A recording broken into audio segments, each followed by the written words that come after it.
Muchas gracias. Como decía, Sevilla y Santander, dos lugares martiriales, unidos por la fe de los mártires, por ellos no callaremos, y para eso estamos aquí, para hablar de los mártires, de la memoria. La memoria es personal, es individual, nuestra memoria es nuestra libertad. No se nos puede coartar esa memoria por etiquetas que se le puedan poner. Esta es la tesis de uno de los editores de Héctor. La memoria es mía, de mis hijos, de mis nietos. La memoria no se puede tocar. Pues vamos a hablar del Alfonso Pérez, un barco prisión en Santander, un diario de cautiverio, un superviviente, aquí lo tienen, Ramón Bustamante Quijano. Sobrevive en el 37, sale del barco prisión, va a escribir el libro con sus memorias que ha ido recopilando y las va a publicar en 1940. ¿Por qué un barco prisión? ¿Cuál es la razón? Pues las cárceles están llenas, checas, con órdenes de Moscú, con sistemas de tortura soviéticos aplicados a cárceles y checas ilegales. Santander y toda la provincia está llena, de Castrordiales a San Vicente, de Reynosa a Torrelavega, de Santoña a Potes. En todos los lugares hay persecución, principalmente religiosa. Cárceles llenas, una solución, el barco prisión. Esta es una recreación de uno de los presos que hace un dibujo. Pues imaginen una alfombra humana en estas condiciones, pasando la noche y gran parte del día, así acoplados unos a otros, con pequeños pasillos para poder pasar. 4 bodegas, unos 1000 presos, 250 en cada bodega, sin aseos, con malos olores, sin higiene, no hay duchas, las goteras que caen de la cubierta se lavan con agua salada. Como digo, insectos, incomodidades, movimiento del barco no me deja dormir.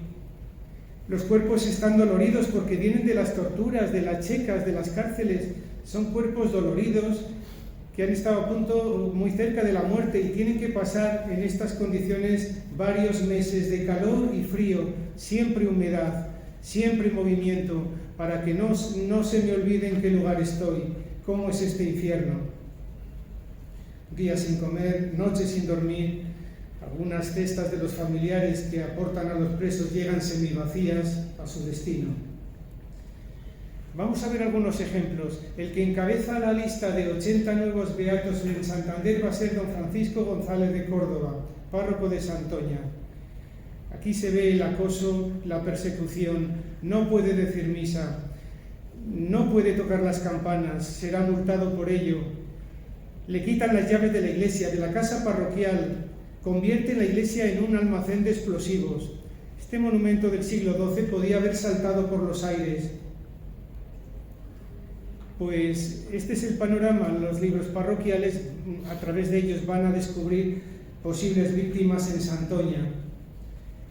Su amigo, el juez Luis Mosquera Caramelo, este va a ser su delito. Es amigo del párroco, le va a asesorar, le va a ayudar. Haz copia de los libros parroquiales, es importante tener esos datos, que no se pierdan. Pues por ser amigo del cura, los dos llevados al barco prisión y van a ser fusilados el 27 de diciembre del 36. Este juez, que es honesto, se preguntaría: ¿por ser justo tengo menos libertad? ¿Por ser católico tengo menos libertad? Pudo escapar. Un barco pesquero le ofrecía salir de Santoña, pero ¿cómo voy a dejar a mi familia, mis 5 hijos, la pequeña Soco, una niña de 4 meses, cómo la voy a dejar sola? Pues por amor a su familia se quedó en Santoña, allí fue detenido y junto al sacerdote murieron los dos. Estudiantes que van a la Universidad de Verano en Santander, ahí tienen la Magdalena, Universidad de Verano. Este joven valenciano, premiado por sus estudios, becado por la universidad, va a misa a las esclavas, la iglesia más cercana a la universidad. Será detenido, llevado al barco prisión y allí morirá, dando un testimonio y un ejemplo de vida. Ya es beato José María Corbín, Hablo con su hermana, que vive todavía y reza por todos nosotros con una fe enorme en nuestros mártires. Religiosos como los escolapios, aquí tenemos otro ejemplo, Alfredo Parte, su delito ser profesor, ser un educador, escuelas de Villacarriedo, dando todo lo que tiene a los más pobres, a los más necesitados, es detenido, llevado al barco prisión, era cojo de una pierna. El día que fue llamado a cubierta para ser fusilado, dice: nunca he subido solo, pero por amor a Cristo subo esta noche. Con gran esfuerzo subió las escaleras y un tiro acabó con su vida. Ambrosio de Santibáñez, de los capuchinos de Santoña, también expulsados del convento, un crucifijo. ¿Qué más motivos tenemos para detener? La sotana era ya un motivo de detención. Esta persecución es constante y en cada pueblo, en cada lugar de la provincia. Va al barco prisión y allí también será fusilado. Ya es beato también Ambrosio de Santibáñez. Los carmelitas, este joven novicio tiene 20 años, está en Reynosa, la comunidad ha sido expulsada. Él, perdido por el monte, es localizado por los milicianos, llevado al barco prisión y allí morirá también dando un ejemplo de vida. Otro de los candidatos a ser beato próximamente. Una de las muertes más horribles que se produjeron. Aquí tenemos dos comunidades, hubo más, pero tenemos los dominicos y los cistercienses. Sacados de clausura de sus conventos, detenidos, llevados a las checas, torturados, les van a robar todas sus pertenencias, las pocas cosas que tienen. Y su destino va a ser ahogados vivos en el mar. Imagínense salir en barcas de noche del puerto de Santander, boca de la bahía, aquí la tienen, salir del puerto, una hora más o menos de navegación hasta esta zona, la zona de la boca de la bahía, entre la Magdalena, Mouro, Santa Marina. Ahí los van a arrojar vivos al mar, como digo, atados de manos y pies. Van rezando, van perdonando, saben que van a morir. ¿Cómo sería el último minuto de angustia en su vida sabiendo que están entregando su vida? Pues estos son los mártires. La bravura del mar va a romper esas cuerdas y van a aparecer en las distintas playas, el Sardinero, Somo, Galizano, en todas las playas. Incluso llegarán los cuerpos a Francia, a la Vendée. No hay duda, son de Santander, por su ropa, el número de la comunidad, la misma cuerda. Han muerto ahogados, muerte por inmersión, muerte por sumersión. Son las autopsias, son de Santander, son mártires y han llegado hasta aquí. Van a ser enterrados en una fosa común durante 3 años, todos los fusilados. ¿Qué ocurrió en el barco prisión? Bueno, pues esa tortura de varios meses termina el 27 de diciembre con una venganza. Ha habido un ataque antes de la ciudad de la aviación alemana y como venganza los milicianos la pagan con los inocentes presos, que son una sucursal de la prisión provincial de Santander, los del barco. Tiros de ametralladora a las bodegas, bombas de mano a las bodegas, y los que sobreviven van a ser llamados uno a uno para ser fusilados. Mueren 170 en un solo día y van a ser llevados, como digo, al cementerio durante 3 años. Aquí tenemos 3 años después, el 39, ahí tenemos en forma de cruz todos los féretros, la misa de campaña, porque los cuerpos se van a llevar a la parroquia del Cristo. Aquí la tienen, la piedad, el sagrario, los nombres de los mártires grabados en el altar y justo debajo la cripta. Ahí están los cuerpos. Yo he bajado a rezar por los mártires, ahí se ve el número de cada uno, las iniciales de cada uno, son como unos 50 metros, a izquierda y a derecha los ataúdes, como ven, hasta el fondo. Mujeres mártires, no hay muchas en Santander. ¿Por qué? Porque monjas de la caridad, clarisas, carmelitas o seglares de Acción Católica son obligadas a curar enfermos en el Hospital Valdecilla de Santander y van a hacer bien su trabajo, sin preguntar al enfermo de qué bando es, los van a curar a todos. Esta es la razón por la que hay menos mujeres mártires. Pero fueron, como ven, de todas las clases de religiosos, seglares, de acción católica, de adoración nocturna, obreros, empresarios, jueces, abogados, de todo. Es que la razón era ser católico, ser conservador, tampoco había libertad política, no se podía ser monárquico, era un delito de pena de muerte ser monárquico en la República, mientras que en la época anterior se podía ser republicano sin problema. Esta es la libertad que llegó con la República. Algunos de los supervivientes, aquí tenemos a Constancio, es el padre de Héctor, uno de nuestros colaboradores. Cuando descubre que su padre salió vivo de ese infierno, mi vida es un milagro, y no solo mi vida, las de mis 13 hermanos, 13 milagros. Mi padre salió 2 veces, la primera porque nació su hijo, le dieron permiso, salió y volvió. ¿Por qué volvió? Por amor a su familia. ¿Qué hacen a mi familia si no vuelvo al barco prisión?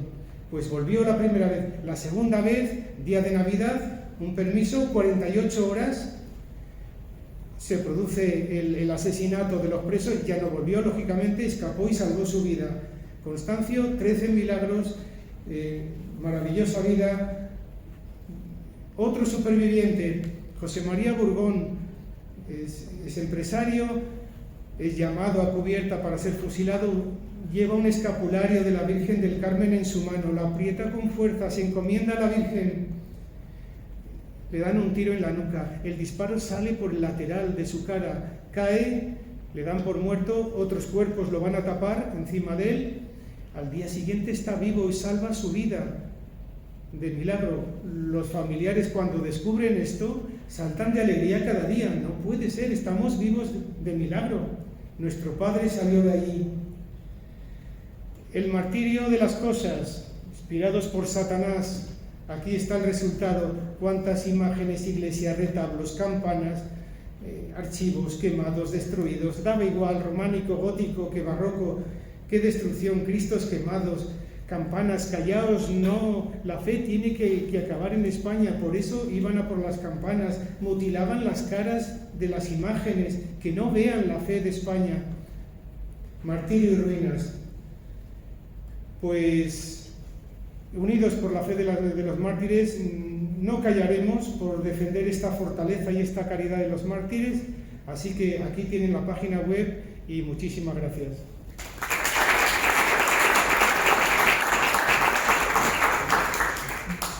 Muy bien, pues muy brevemente, en este apartado, que también podríamos haber contado con Monseñor Martínez Camilo, que acaba de publicar un librito que ayer ya se enseñaba, lo enseñaba Tomás, sobre los 39 mártires de Asturias, en una colección muy bonita que hay, que él ya ha presentado también alguna vez. En la iglesia de las Calatravas presentamos el ejemplar que tiene con Martín, Gitano y Obispo, y otros que hay sobre la persecución religiosa en otros lugares de Europa, muy interesante, por ejemplo el de Albania.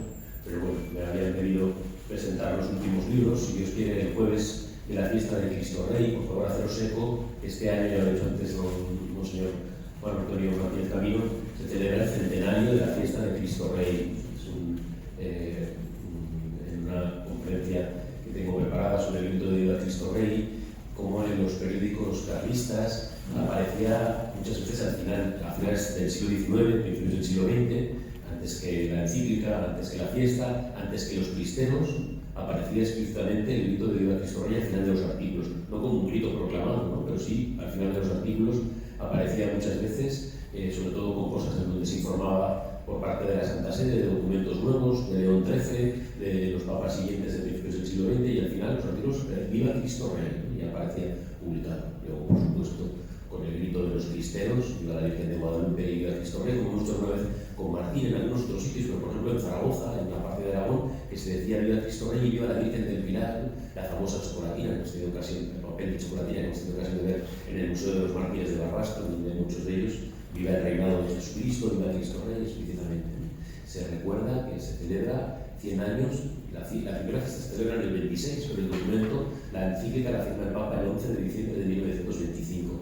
Así que esta fiesta de Cristo Rey, que es el próximo día 23 de noviembre, si no me equivoco, ¿no?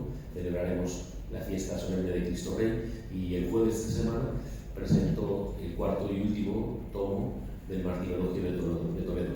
Aquí solo brevemente, ya os lo he podido entregar algunos, si alguien no lo tiene todavía que me lo pida, que todavía quedan algunos ejemplares, sobre don Eustaquio Nieto Martín. Era una cuenta pendiente, teníamos una cuenta pendiente con dos obispos, el de Barcelona va a costar más, y nosotros personalmente, porque es la causa que llevo yo por la comunidad eclesiástica, de este que es el primer obispo que mataron. Eustaquio Nieto Martín es el primer obispo que mataron en España, de los 12 que asesinan y del administrador apostólico de Orihuela Alicante, pero de los 12 obispos que matan, el primero es Monseñor Eustaquio Nieto Martín, muy vinculado a Madrid, porque durante muchísimo tiempo, además, fue el creador de la parroquia famosa que sale muchas veces en Toledo, que sale muchas veces en la tele, transmitiéndose la misa de la televisión por TCTV, desde la Concepción, desde la Basílica de la Concepción de la calle Goya en Madrid.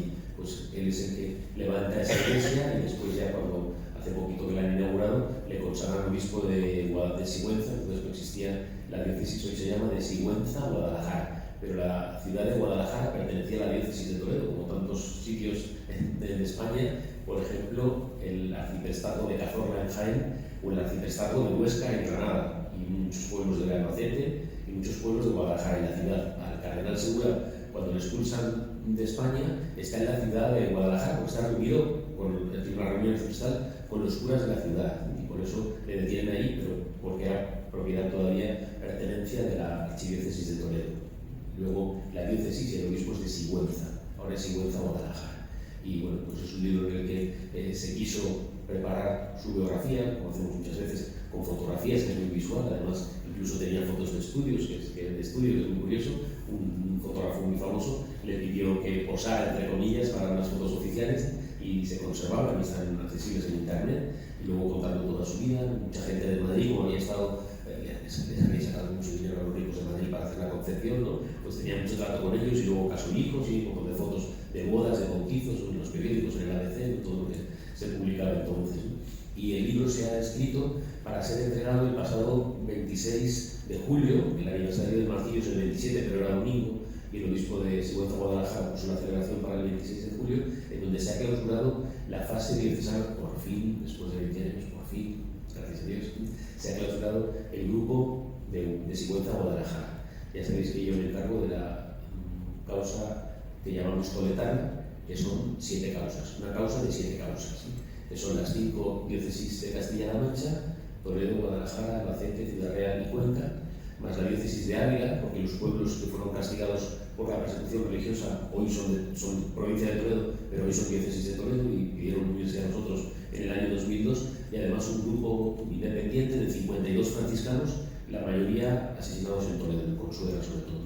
¿De acuerdo? Entonces, 7 causas es una causa. Ya hemos mandado la diócesis de Ciudad Real, la diócesis de Cuenca, los 52 franciscanos, y ahora la diócesis de Sigüenza, Guadalajara, ¿no? Así que por eso, cuando oíamos a Leonardo ayer, que en muy pocos años se manda y se hace, bueno, pues a veces nos da un poco de envidia, pero nosotros ya somos como Dios, señores del tiempo. Cuando Dios quiera, pues ya se hará. Ese 26 de julio se clausura la fase diocesana y se manda todo el proceso a Roma, y ese día se entrega sobre todo a los familiares. Además del obispo, están las vidas de los sacerdotes y de los seglares. Un sacerdote muy joven que no tenía ni vestido, Alejandro Somolinos, que era de la ciudad de Guadalajara, se le ordenó hace unos meses, el 5 de junio, y le matarán en septiembre. Pues ahí está su vida, pues, como siempre, pues está accesible en internet, ya estaba accesible en internet todos los datos, pero muchas veces la gente no tiene el papel, quiere ver las fotos, ¿no? Pues por eso hicimos este libro.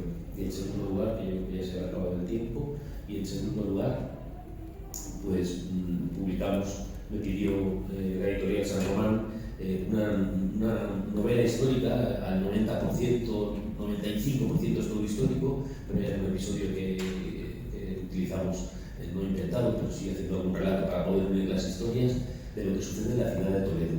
Nosotros lo habíamos titulado de Iglesia Toledo 1936, estaba agotado, y ahora lo hemos publicado con el título Toledo, mártires a la sombra del Alcázar de Toledo. Bueno, pues es muy sencillo.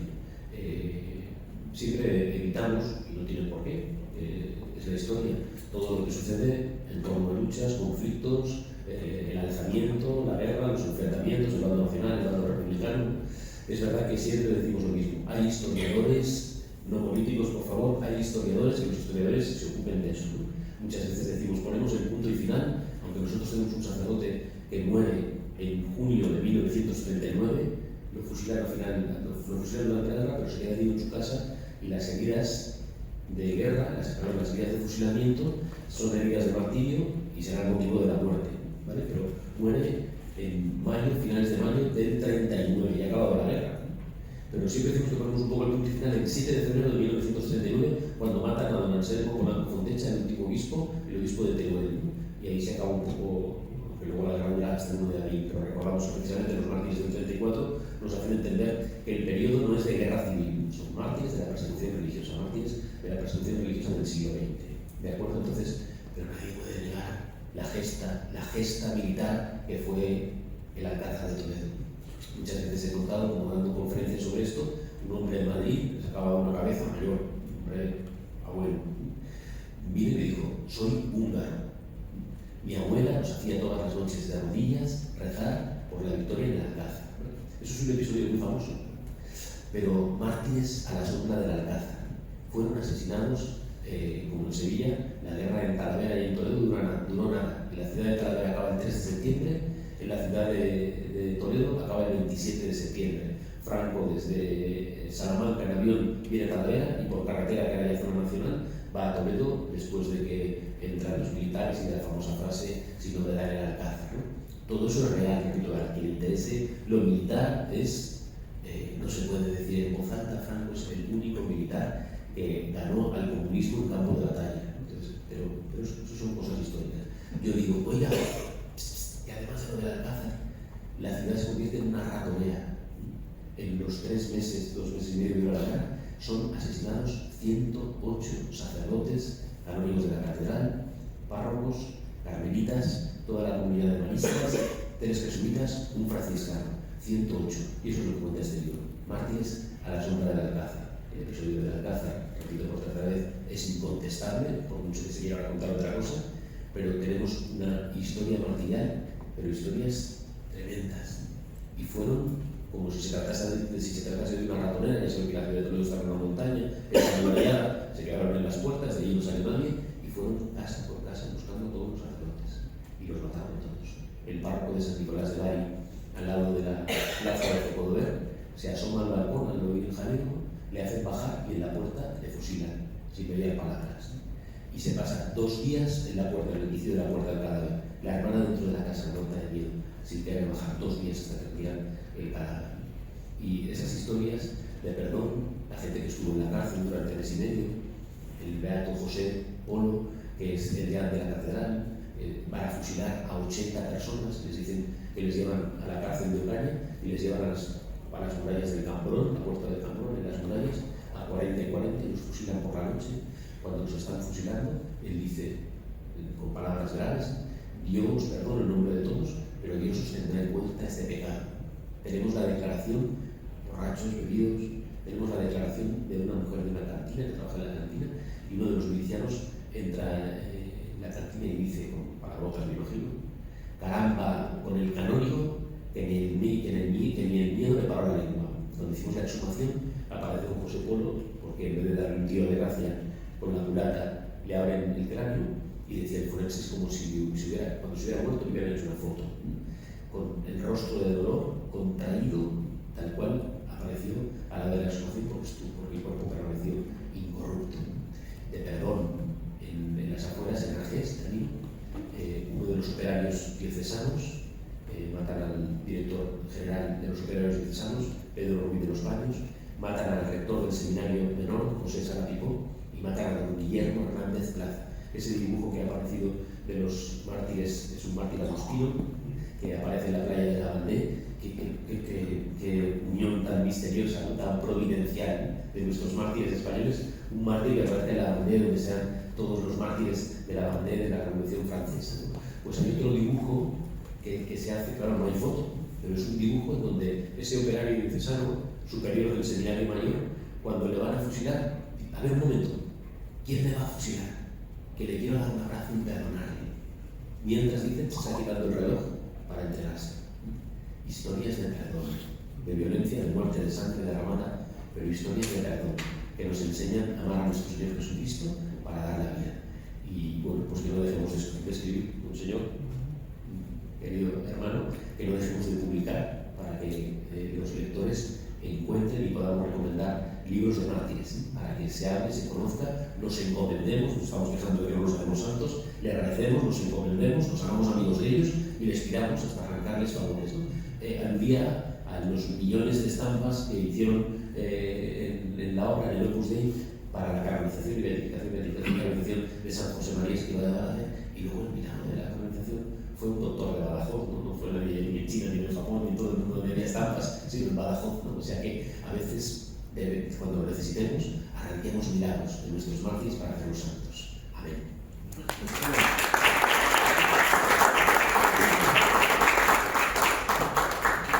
Un minuto brevísimo, se me ha olvidado los milagros de los mártires a diario.